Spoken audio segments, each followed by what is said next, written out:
तो दोस्तों आज हम बात करने वाले हैं दोस्तों दो पक्षी ऐसे दोस्तों, पैरोट और पिजन। दोस्तों यही दोनों पक्षी दोस्तों जो आजकल बहुत ही ज़्यादा फेमस है दोस्तों पैरोट यानी तोता दोस्तों, और पिजन यानी कबूतर दोस्तों।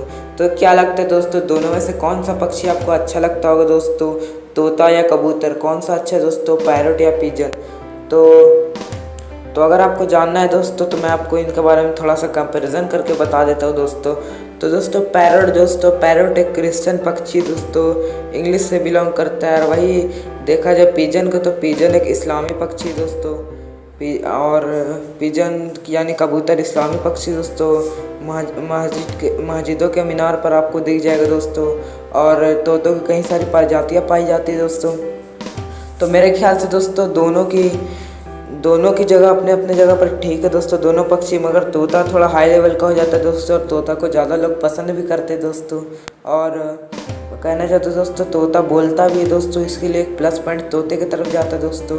और कबूतरबाजी का शौक चढ़ जाए दोस्तों तो कोई लोग पीछे नहीं हटता दोस्तों। तो दोस्तों पिजन के उड़ने की रफ्तार होता है दोस्तों 60 से 70 किलोमीटर पर आवर की स्पीड, और दोस्तों तोता की रफ्तार होता है दोस्तों उड़ने का 40 किलोमीटर पर आवर स्पीड। दोस्तों अगर फुल इन्फॉर्मेशन जाना है तो इस वीडियो में अगर 200 लाइक आ गए तो मैं इसका फुल इन्फॉर्मेशन बताऊंगा दोस्तों। तब तक के लिए बने रहे हमारे चैनल रैप्टर्स बर्ड्स इन्फॉर्मेशन। दोस्तों हमारे चैनल को सब्सक्राइब जरूर करिएगा दोस्तों।